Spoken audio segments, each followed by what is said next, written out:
नमो भगवते वासुदेवाय।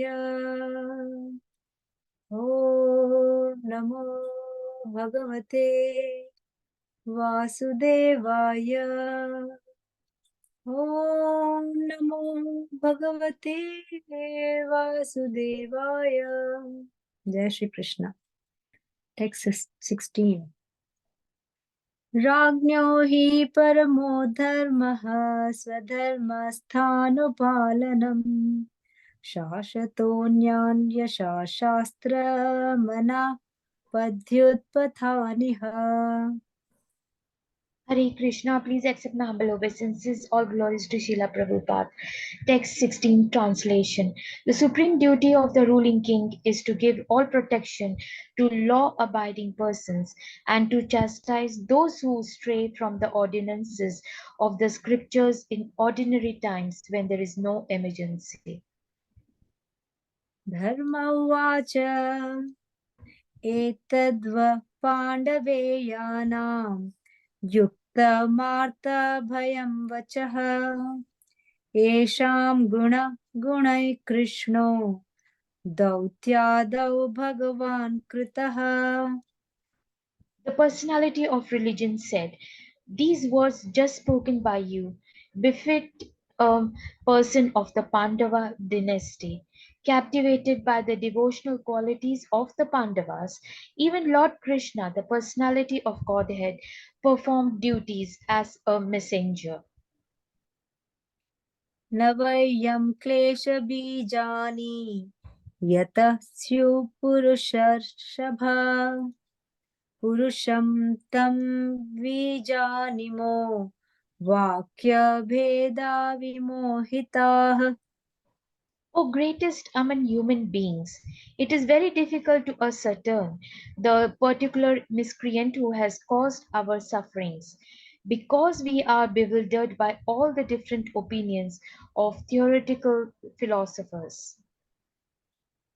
केचित् विकल्पवसना आहुरात्मानमात्मनः दैवमन्ये परे कर्म स्वभावमपरे प्रभुम्।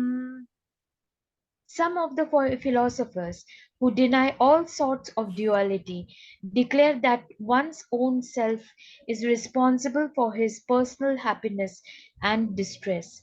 Others say that superhuman powers are responsible, while yet others say that activity is responsible, and the gross materialists maintain that nature is the ultimate cause.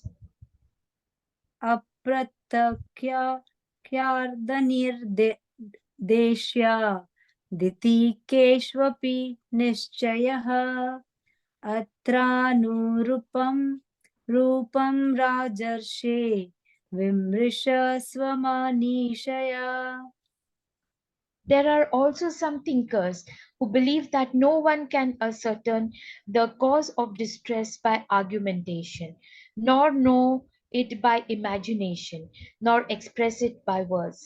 O sage among kings, judge for yourself by thinking over all this with your own intelligence. सूत उवाच एवं धर्मे प्रवदति स सम्राट् द्विजसत्तमाः समाहितेन मनसा विखेद पर्यचष्टतम्। Suta Goswami said, "O best among the Brahmanas, the Emperor Parikshit, thus hearing the personality of religion speak, was fully satisfied, and without mistake or regret he gave his reply." राजोवाच धर्मं ब्रवीषि धर्मज्ञ धर्मोऽसि वृषरूपधृक् यद्धर्म कृतस्थानं सूचकस्यापि तद्भवेत्। The king said, "O you who are in the form of a bull, You know the truth of religion, and you are speaking according to the principle that the destination intended for the perpetrator of irreligious acts is also intended for one who identifies the perpetrator. You are no other than the personality of religion. अत्वदेव मायाया नूनं गतिरगोचरा चेतसो वचसश्चापि भूतानामिति निश्चयः. Thus, it is concluded that the Lord's energies are inconceivable. No one can estimate them by mental speculation or by word jugglery. तपः शौचं दया सत्यमिति पादकृते कृताः अधर्मां शैस्त्रयो भग्ना स्मयस्सङ्गमदैस्तव. In the age of Satya, truthfulness, your four legs were established by the four principles of austerity, cleanliness, mercy, and truthfulness. But it appears that three of your legs are broken due to rampant irreligion in the form of pride, lust for women, and intoxication. इदानीं धर्मपादस्ते सत्यं निर्वर्तयेद्यतः तं जिघृक्षत्य धर्मो यमन्नित्येनैधित कलिः. You are now standing on one leg only, which is your truthfulness, and you are somehow or other hobbling along. But quarrel personified, Kali, flourishing by deceit, is also trying to destroy that leg. इयं च भूमिर्भगवता न्यासीतोरुभरा सती श्रीमद्दि श्रीमद् श्रीमद्भिस्तत् पदन्यासैः सर्वतः कृतकौतुका. The burden of the earth was certainly diminished by the personality of Godhead and by others as well. When he was present as an incarnation, all good was performed because of his auspicious footprints.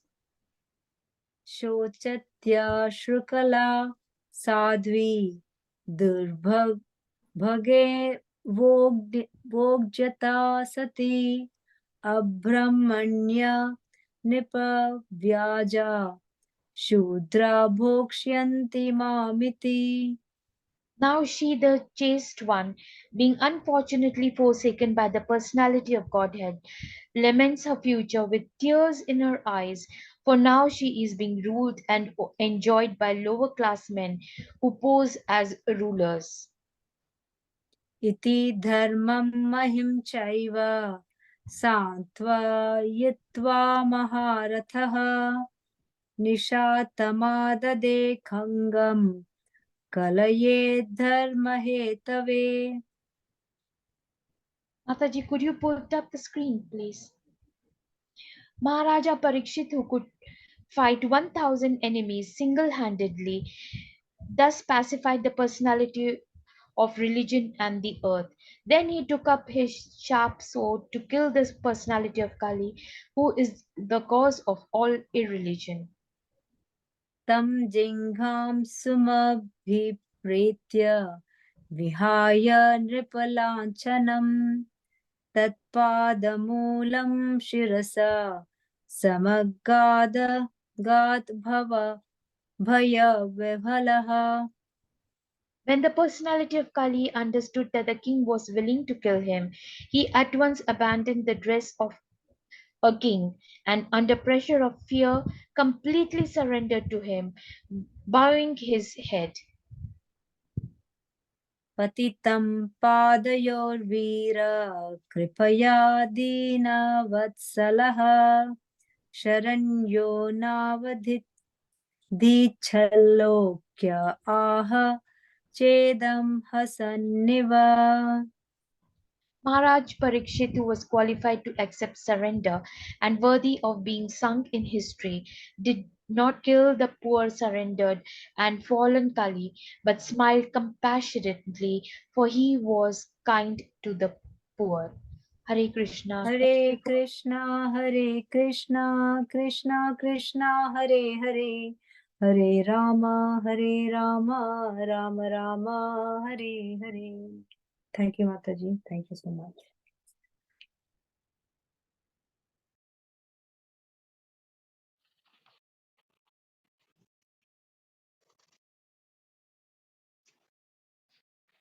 Hare Krishna.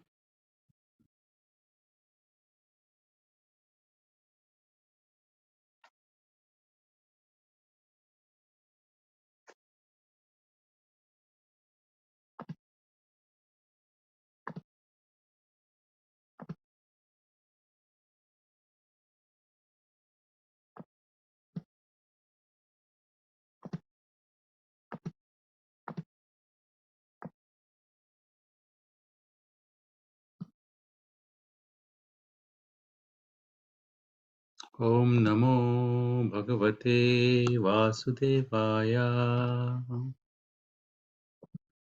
Om Namo Bhagavate Vasudevaya. Om Namo Bhagavate Vasudevaya. Narayanam Namaskritya Naram Chaiva Narottamam Devim Sarasatim Vyasam Tato Jayam Udiriyet. Shvatam Swakatah Krishna Punya Shravana Kirtana Hridyantasto hi Abhadrani Vidinoti Suhitsatam Nastprayeshu Abhadreshu Nityam Bhagavata Sevaya Bhagavati Uttama Shloke Bhaktir Bhavati Naishtiki. So today we are reading from Canto 1, Chapter 17, verse number 24. So I am doing verse number 25 to 27. 25 to 27. So verse number 24 actually is the foundation for the other verses. So I have kept it open. We might refer it back. Idani dharma padaste satyam nirvartayedyataha tam jighrakshat adharmoyam anratena dhita kaliha. Synonyms. Idanim. At the present moment. Dharma, O personality of religion. Padaha, leg. Te, of you. Satyam, truthfulness. Nirvartayet, hobbling along somehow or other. Yataha, whereby. Tam, that. Jigrikshati, trying to destroy. Adharmaha, the personality of religion. I am this unratena, by deceit.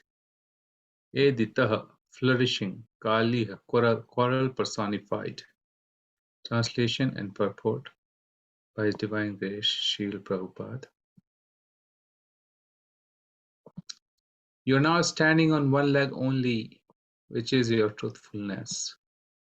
And you somehow or other hobbling along, but quarrel personified, flourishing by deceit, is also trying to destroy that leg. Purport. The principles of religion do not stand on some dogmas of man-made formulas, but they stand on four primary regulative observances, namely austerity, cleanliness, mercy, and truthfulness.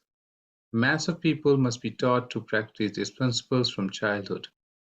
Austerity means to accept voluntarily things which may not be very comfortable for the body, but are conducive for spiritual realization. For example, fasting.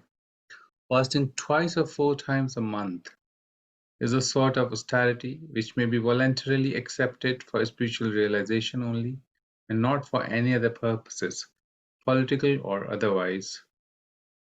Fasting which are meant not for self-realization but for some other purposes are condemned in Bhagavad Gita 17.56. Similarly, cleanliness is necessary both for the mind and for the body. Simply body cleanliness may help to some extent, but cleanliness of the mind is necessary, and it is effected by glorifying the Supreme Lord. No one can cleanse the accumulated mental dust without glorifying the Supreme Lord. A godless civilization cannot cleanse the mind, because it has no idea of God, and for this simple reason, people under such a civilization cannot have good qualifications, however they may be materially equipped. We have to see things by their resultant action. Resultant action of human civilization in the age of Kali is dissatisfaction. So everyone is anxious to get peace of mind. Peace of mind was complete in Satya Yuga because of the existence of the above-mentioned attributes of the human beings. Gradually, these attributes have diminished in Treta Yuga to three-fourths, in Dwapar Yuga to half, and in this age of Kali to one-fourth, which is also gradually diminishing on account of prevailing untruthfulness, by pride, either artificial or real. Resultant action of austerity is spoiled by too much affection for female association. Cleanliness is spoiled by too much addiction of intoxication. Mercy is spoiled by too much lying propaganda. Truthfulness is spoiled. The revival of Bhagavad Dharma can save human civilization from falling prey to evils of all description.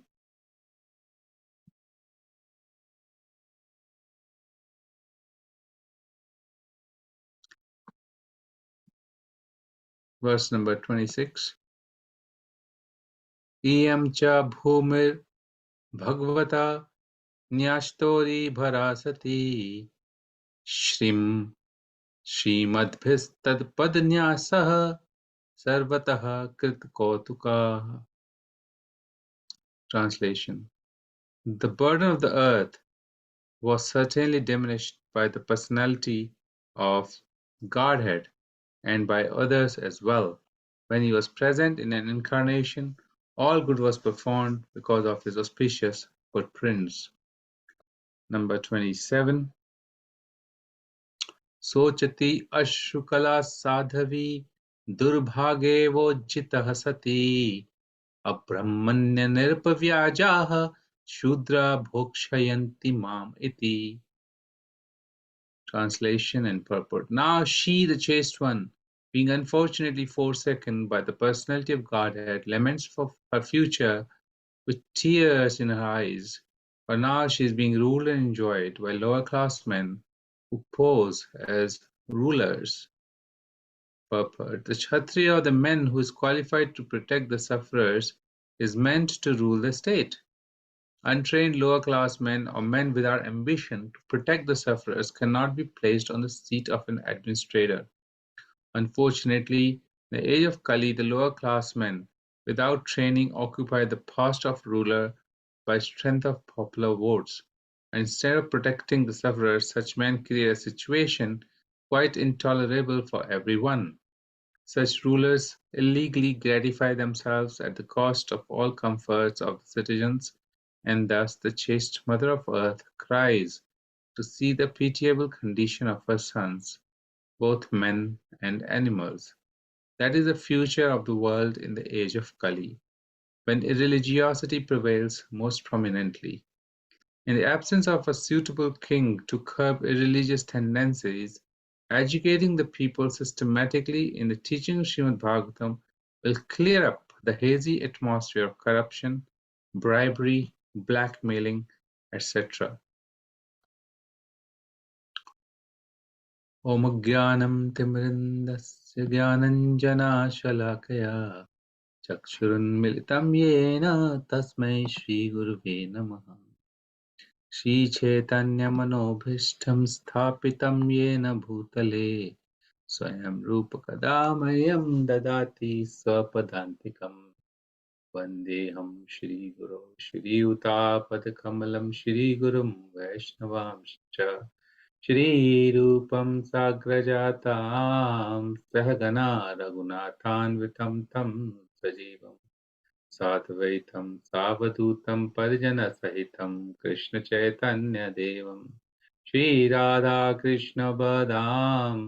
सहगणा Lalita श्रीविशाखान्वितांश्च हे कृष्णा करुणा सिन्धु दीनबन्धु जगत्पते गोपेश गोपिका कान्ता राधाकान्ता नमोऽस्तुते तप्त काञ्चन गौराङ्गी राधे वृन्दावनेश्वरी विश्वानुसुते देवी प्रणमामि हरिप्रिये वञ्चाकल्पतरुभ्यश्च कृपा सिन्धुभयेव च पतितानां पावनेभ्यो वैष्णवेभ्यो नमो नमः जय श्री कृष्ण चैतन्य प्रभु नित्यानंद श्री अद्वैत गदाधर शिवासादि गौर भक्त वृंद हरे Krishna Krishna Krishna Hare Hare Hare Ram Ram Ram Hare Hare. So first of all, thank you everybody for your presence here, and it's a very auspicious day tomorrow. We all are preparing for seeing our sweet Lord early in the morning on his appearance or on his descent day on planet Earth, Krishna Janmashtami. So we're looking forward for tomorrow, full of festivity from morning till late evening. So we can participate in beautiful Mangalarti performance, Abhishek, and some Krishna Katha, and so many services to the guest of Lord Krishna who would be coming to our temple to take his darshan. So it's a very, very auspicious day, followed by Srila Prabhupada's appearance day. And so another importance of another very prominent day of great importance in our lives. So as much as I am sure everybody else is looking forward these 2 wonderful days of our year. We continue the Bhagavatam. The context, as we all know, is that Parikshit Maharaj is meeting Kali for the first time, and this Kali, who is dressed as a king, actually is a Shudra who is trying to beat innocent animals who have only to give something very useful to the human society. Srila Prabhupada writes, a cow is such a beautiful animal that his milk is like liquid religion, liquid religiosity, liquid religiosity. Milk of a cow has the power to nourish the finer membranes of the brain, which helps to rise on the mode of goodness and thus elevates one on the spiritual platform. Cows, even the stool and urine of cow is so useful for the human society. And the bull, they are harmless, they help human civilization to cultivate the land by natural process, and in doing so they help to feed the human civilization with various kinds of food products that can be obtained from Mother Earth, like grains and fruits and all kinds of food products. Cow's milk is also used to make all kinds of nourishing and very tasty and enriching fruit products. But there are Sudras who are interested in mother cow's flesh, and they would like to rather slaughter cow, and they would rather eat the flesh of cow. Prabhupada explains in this age of Kali, the calves are separated from the cows, and the cows are then killed as soon as they stop giving milk. So this is the age of Kali. So this age of Kali is personified, meets Parikshit Maharaj in this chapter. And when Parikshit Maharaj sees, he immediately figures out that there is something not right with this person. He is dressed as a king, but he is acting someone who who should protect but not protecting, rather harming. So he was intrigued and he questioned this Kali. Hey, prior, before he questioned this mother cow and bull, what is happening here? Why are you suffering like this? And he figures it out that they were getting suffering because of this Kali. So in this verse, it's pointed out that the bull was urinating, somehow hobbling on one leg. All other three legs were broken. And that is the leg of a little bit of truthfulness. Truthfulness. It's also mentioned in this verse that Kali would defeat or would win. It says flourishing or flourish by deceit. Parikshit Maharaj is saying, you're now standing on one leg, which is your truthfulness, somehow other hobbling along, but quarrel personified, which is Kali. Kali's quarrel personified. Flourishing by deceit is also trying to destroy that that leg. So what does it mean by deceit here? And I was reading the commentary by His Grace Guruji Prabhu, who has also picked up a lot of comments, expert comments from Sridhar Swami's Bhagavatam. There are some very beautiful interpretations of how Kali is actually deceiving us. So let's approach, first of all, philosophically. I was reading chapter 15 a few days ago, in which Yudhishthira Maharaj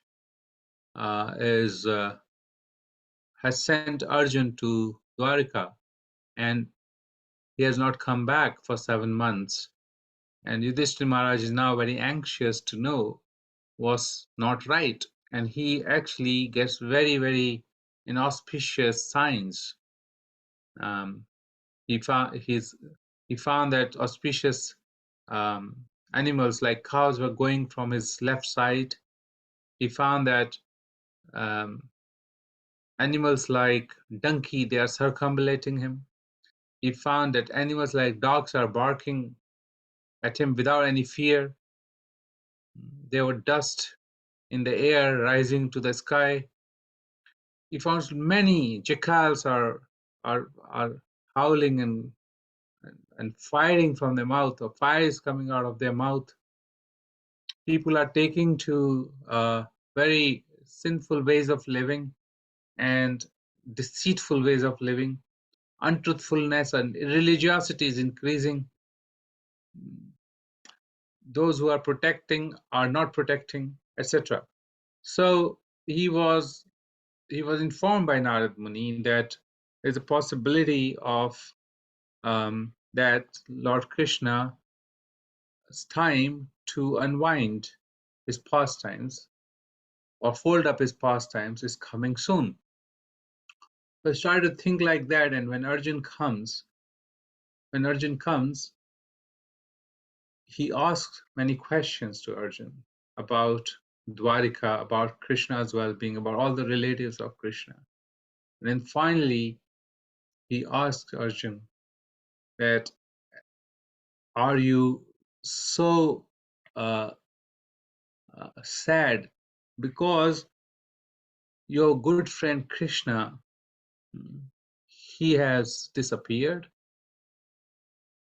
So as it said that Arjun's lotus heart had dried up and he could hardly utter a word. He was choking.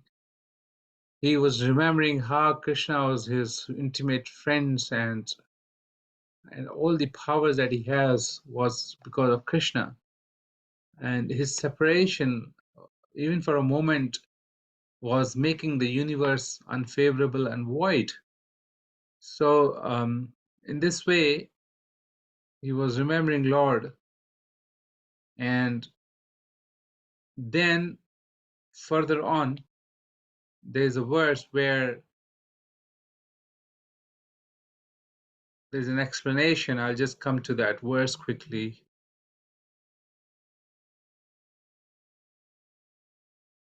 Yeah, the verse is text 6 of 15th chapter. It says, Yes, sakshana viyogena loko hi apriya darshana, which was his separation for a moment would render the universe unfavorable and void. And he says, Ukthena rahito hi esha vitakaha prochate yatha. So in this verse, Prabhupada explains that without the soul, the living being or the body of living being has no meaning. But at the same time, similarly, without the presence of supersoul in the heart of the same body in which living being is living or living entity is residing, has no meaning, because supersoul is continuously witnessing, guiding, giving remembrance, giving memory to the living entity. Similarly, sorry about this. Similarly, it is known that without the Supreme Personality of Godhead, Prabhupada uses the word locus standi. There is no locus standi for the Supersoul. There's no uh, there's no presence, or there's no possibility of the Supersoul. So in this way, there is a interdependence between all of them. They're all interlinked with each other, and there's a strong interdependent factors. Ultimately, Lord Krishna is a samambodham, cause of all causes. Without Krishna, there cannot be Supersoul. Without Supersoul, there cannot living entity in the body. Without living entity, there cannot be the presence of the animated so-called material bodies. Now, this principle of interdependence is very important. So when in the spiritual world, there is a desire in the living entity to become independent, he wants to enjoy separately from Krishna at that point in time. And that's Krishna is forced to make arrangements for the living entity so he can enjoy separately from Krishna and forget Krishna. So his material energy has to do this ungrateful thing and create this material world like a prison house is created in a city, knowing that some people would like to do certain things which are not palatable for others, and hence they have to be either reformed or punished or both. So in this way, they are becoming independent, and in doing so, living entity is not able to live a natural life. A natural life means a life which is not covered by the ignorance of the material body, a life which has its own natural transcendental senses with which he was serving the Lord, and he was enjoying that service. He was enjoying the service, not the senses which are now covered by the ignorant material elements. The material elements are created so that one forgets its real identity. Hence, through material elements, through material senses, through material sense objects, there is an interaction, and that interaction or concoction is enjoyed by the mind, which is also material, not by the soul, the mind. Srila Prabhupada explains elsewhere in his lectures that the material concoctions or resultant action reactions are the products of the interaction between material modes of nature, hence material. So material nature is creating these kind of experiences which are experienced by the material senses through the material objects by the material mind. So spiritual living being actually is suffering. He's caged, he's suffering, he's trying to enjoy, hence frustrated because he cannot enjoy, because he's not getting the spiritual enjoyment. The spirit soul who is caged in the body has a spirit form, and that spirit form has transcendental senses. And through that transcendental senses, this living being can serve the Lord and enjoy the service through the transcendental senses. But because they are curbed, because they are covered like a layer, they are covered. mm, then therefore it is not possible to enjoy. Bhaktisiddhanta Saraswati Maharaj give example of licking the bottle of honey from outside. So there is no taste. But if somebody has tasted honey, he would not lick the honey from outside. So this covering is removed by the process of devotional service. The more the covering is removed, the more one can um, one can taste the transcendental mallows. Srila Prabhupada was giving an example in one of his lectures.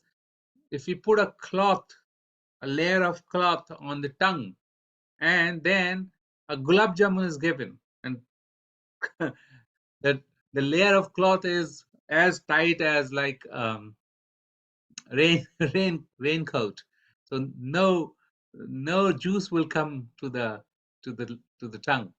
So will somebody enjoy the gulab jamun? No, there's no possibility. Similarly, Srila Prabhupada explains, because of this covering of the material body, there's no possibility of enjoying the transcendental mellows. It has to be experienced only by spiritual process. Now, this Kali, one of the ways, one of the deceitful ways he adapts is he's creating this illusion of evolution. He propagates the theory of evolution. Hmm. People, if they think they are ever evolving, I'm reading from Bhujan Prabhu's a paragraph from here. If people think they're ever evolving, they will come to believe that tradition and authority obstructs progress. They will think that tradition and authority obstructs progress. It's a very profound statement. I want to read it. Thus, children will think of themselves more evolved than their own parents and believe that following their elders impedes humanity's onwards march. How profound is that?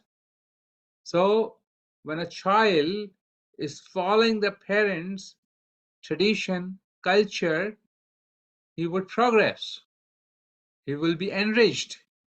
He will borrow so much of wisdom. He will live nicely, happily, peacefully. But just opposite is being done by the influence of Kali.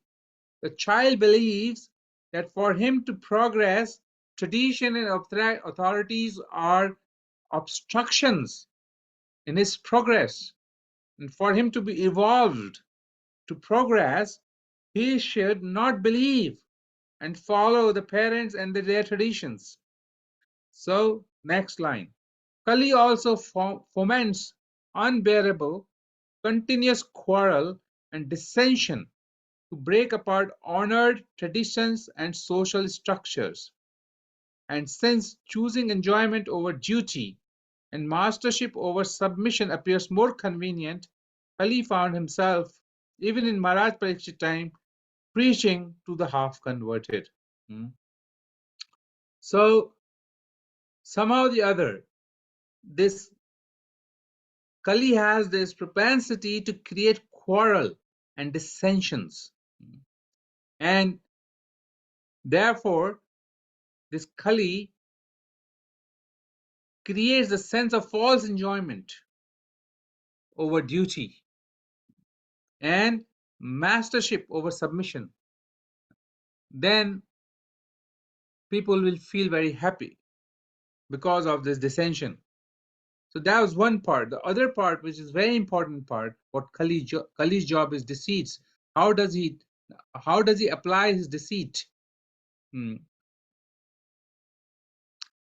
Maharaj Parikshit was a true warrior, so I'm going to read from, Kali therefore corrupts authorities and then reveals them as inept and hypocritical.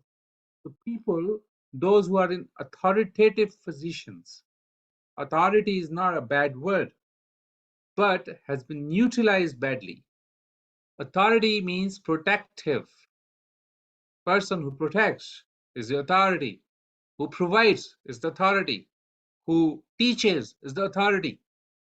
The protection, one who maintains, one who teaches, one who looks after, these are all authorities. But what Kali does, those people who are on the position of authorities, he reveals them as hypocritical. So those who are seen as authorities, they are also seen as hypocritical, who are not befitting the roles and duties they are assigned or they should be doing. Hence, what happens? Husband and wife, parent and child, priest and congregation, government leader and citizen. These natural relationships that combine authorities with their dependents prove unreliable and untrustworthy in Kali Yuga. Kali cries, see how authorities exploit their dependents. Let there be independence for every man and woman. Think for yourself. Care for yourself. Who else will care for you? Be your own authority. Vision Prabhu writes this. But this is Kali's agenda. This is Kali's agenda. You have come here to become independent of Krishna. Become completely independent. Rule. Break all the rules and regulations of this world that are going to bind you. He further writes, despite Kali's difficult to deny rationales meant to drive people towards self-oriented independence, people find themselves more and more filled with anxiety, discontentment, loneliness. Kali, however, comes forward to offer them solutions. So when people are lonely, when they are frustrated, they are discontented by their situation because of the topsy-turvy society, what does Kali offer them? He offers them, now break more boundaries. Seek your progress through science. Somehow or the other, move forward. If you have pain, make it dull by intoxication. Movies, computers, sports, sex, and raucous music. Enjoy instantaneously and virtually. Increase your self-esteem. After all, who but yourself is ultimately important. So this is Kali's agenda. So as soon as one turns their back towards Krishna and one goes towards agenda of Kali by not following the regulative principles, they will be captured by the agenda of Kali. So if I have none of my agenda, I will be driving somebody's agenda, or I'll be a part of that agenda. If I have my own agenda, I'll drive my agenda. But if I have no agenda of mine, I will drive Kali's agenda because his agenda is more powerful. So the general masses are driving Kali's agenda of deceit, agenda of no truthfulness, agenda of irreligiosity, no mercy. So these agendas are being driven. So Prabhupada is saying we should have our own agenda of Brahminical culture, agenda of truthfulness. Srila Prabhupada is saying that deceit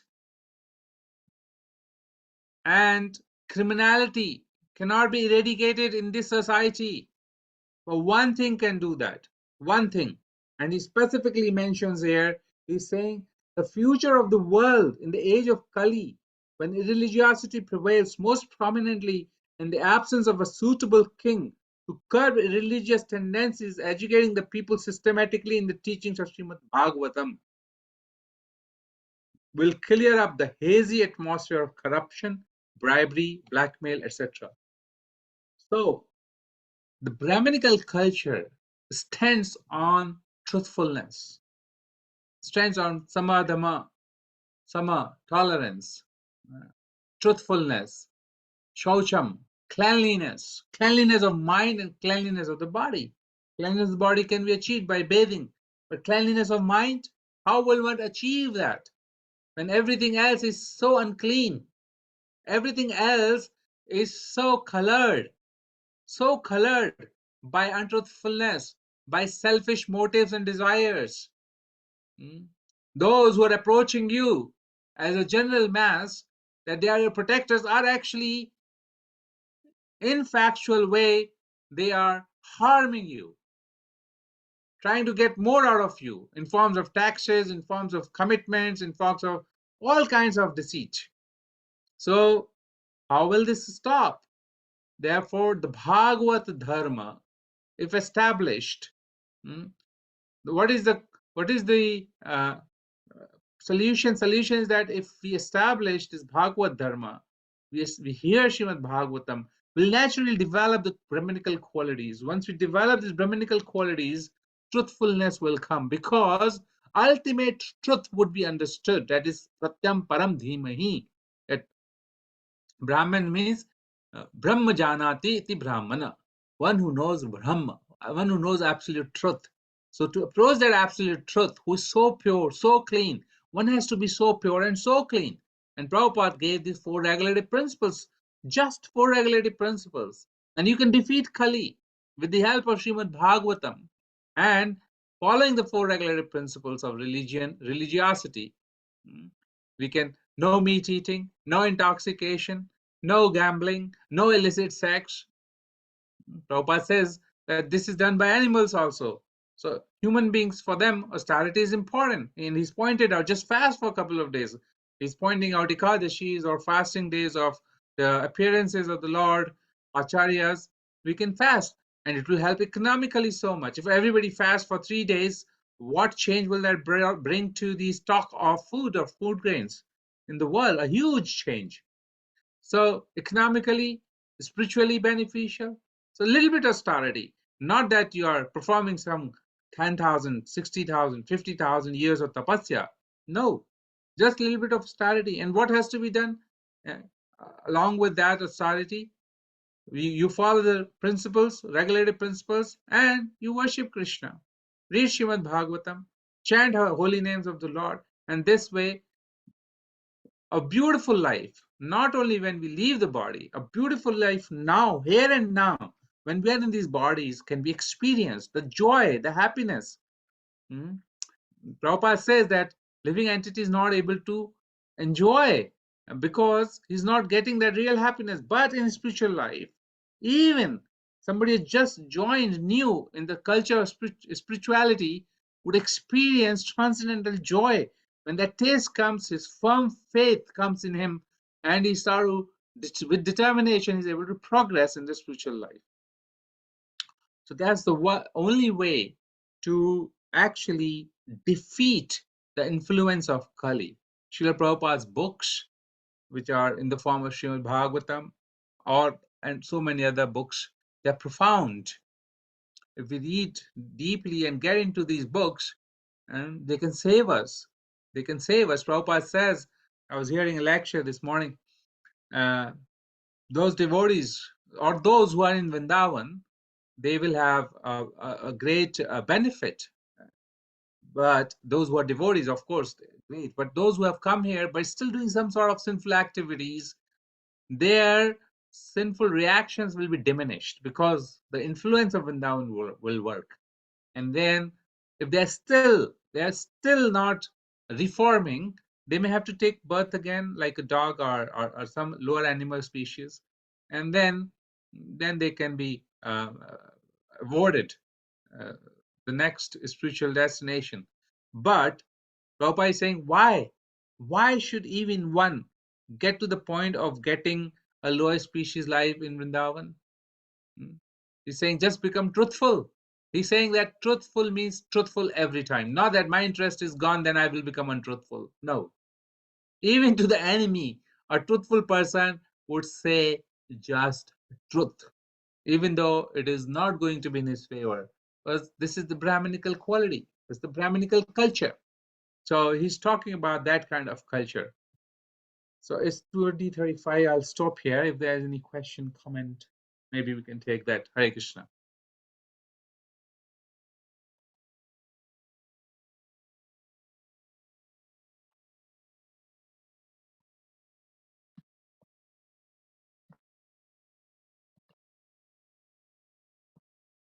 I'm just watching the chat.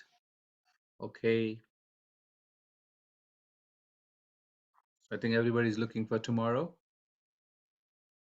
Yes, Prabhuji. Hare Krishna, Prabhuji. My humble obeisances unto you. All glories to Srila Prabhupada. Thank you for the wonderful class. It was so good. It was so nice hearing you after a long time. So it was very nice a class. Just wanted to say that. And Bhurijan Prabhu's book, is it from Surrender Unto Me? Is it that book? No, no. That book is actually for Bhagavad Gita. Oh, Bhagavad Gita. Yes, yes, yes. Gurujan This Prabhu book, has written another beautiful book. It's called Unveiling His Lotus Feet. So and okay. Bhagavatam is compared to lotus feet of Krishna. So is it in his commentary here? That's the book. Let me show you. Okay. All right. Thank you so much, Prabhuji. Unveiling His Thank you. Lotus Hare Feet. Krishna. Thank you. So cantos 1 to 4 commentaries here in this book. Beautiful book, beautiful reading.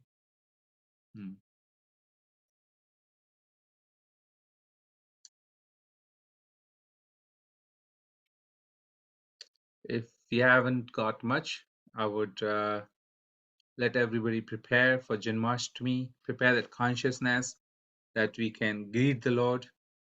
We're doing one dramatic reading of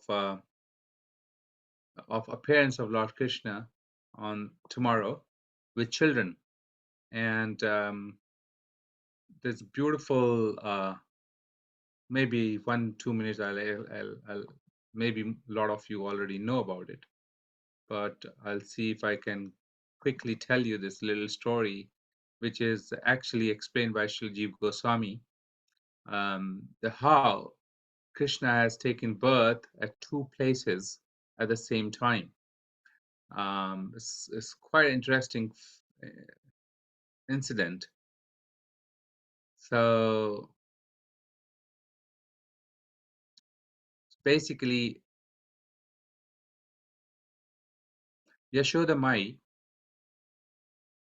was not getting any child, so she was praying, and so they decided to perform a vrat, and they do vows and special prayers, and then they did that for one whole year. At the end of vrat, Nanda Maharaj had a dream. In that dream, Krishna appeared, and he said, "Your desires will be fulfilled very soon, and you will see my pastimes. I'll appear in your home." And then after that, Nand Maharaj saw another dream.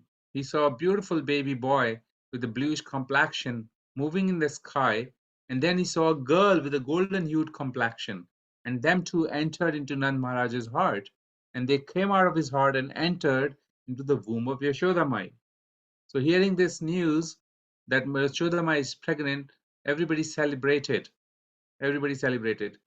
So on the day when the time came on the maternity home, everybody stayed awake at the night, but due to Krishna's influence of Yogamaya, everybody felt asleep.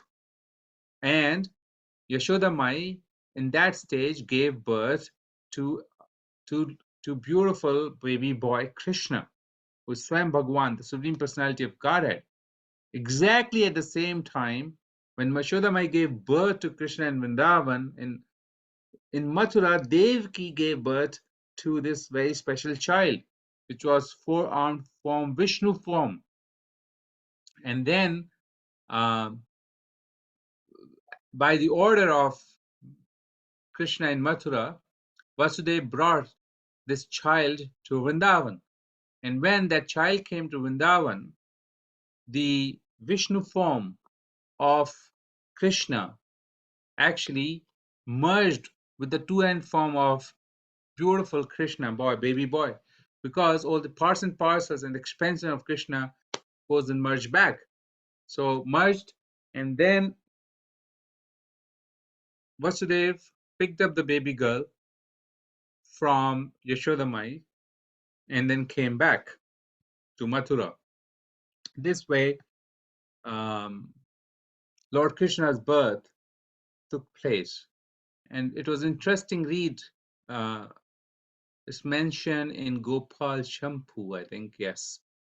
And lot of people may not know this very interesting fact, which was highlighted by Shivji Goswami. So I thought I'll just share that very quickly with all of you. Hare Krishna. Hare Krishna Prabhuji. Yashoda Mai gave birth to the baby girl, right? Not Krishna. Yes, that's the fact here. Baby girl and a baby boy, both. Oh, both. Okay. And then Devaki First, gave birth. first she gave birth to a baby boy, then she gave birth to a baby girl. Okay. And the baby girl was Yogma. The baby That's girl right. was Maya. Yeah, Yogmaya, Maya. Durga Devi. Yeah. Hare Krishna. Krishna came with energy. Hare Krishna. Thank Who you. was Hare the, Krishna. sorry, Hare Krishna. Who was the baby boy, Prabhuji? Krishna But Krishna born at the Devaki's over there, right? In Mathura. in 4-ounce form, yes. But Krishna in Vrindavan was born in 2-ounce form. No, but Krishna was brought from Mathura to Vrindavan, right? Overnight. Yes, and Wow. that Krishna got merged into the Krishna which was born to Yashoda. Okay. Thank you, Prabhuji. So this is explained from in Gopal Champu by Srila Jeev Goswami. It is quite a hidden story, not very well known, but this is what happened. Gopal Champu by Jeev Goswami. Thank you, Prabhuji. Dhanavad It's pranam. Yes, Prabhuji, yes. Thank you for that wonderful, and in fact, actually goes on to say Gopal Champu, and actually other our acharyas also say that when Krishna is killing all the demons in Vrindavan, actually it is the Vishnu form, because Krishna has no business with demons and interacting with demons. It is the Vishnu form of Krishna that is merged into Krishna, as it were, which is actually killing all the demons. And that Krishna is just busy with his pastimes with the gopis and the gopas, and that actually the Vrindavan Krishna never leaves Vrindavan. When Krishna departs from Vrindavan to Mathura, actually the Vishnu Krishna departs, and the Vrindavan Krishna stays in Vrindavan, but the gopis cannot see him, and so he merges into their hearts. It's really beautifully explained in the Champu as well as our acharyas. So thank you for bringing that up, because actually most devotees even don't know this story. A lot of there's a lot of nectar in this actually, in terms of how even Mother Yashoda is known as Devaki, and in the Gopi Gita, I think the Mother Yashoda is referred to as Devaki because one of her names is Devaki. Paternal, and that people get confused with that reference to be Devaki Nandan, meaning Devaki in Mathura, but actually it's Devaki in Vrindavan, which is Mother Yashoda's name. So thank you for bringing that past up. Thank you. Hare Krishna. There's a very nice little book by Gaur Govind Maharaj, Appearance of Lord Krishna and the Mysteries behind. The title is Appearance of Lord Krishna. I think very little thin book, but very condensed information is there. So if you get hands on that book, please do get to read that beautiful book. A lot of insights. But thank you very much, Prabhu. Haribol. Okay, I think it's time to end now. It's 20:44. So please accept my humble obeisances. Vancha kalptarubhascha sindhubheva Vaishnavebhyo namo namo. Hare Krishna. Happy Janmashtami, Hare Krishna Prabhuji. Prabhuji. Happy Happy Janmashtami. Janmashtami. Thank you, Prabhuji. Thank you, Prabhuji, for holding us. Thank you, Prabhuji. Thank you, Prabhuji. Thank you, Prabhuji.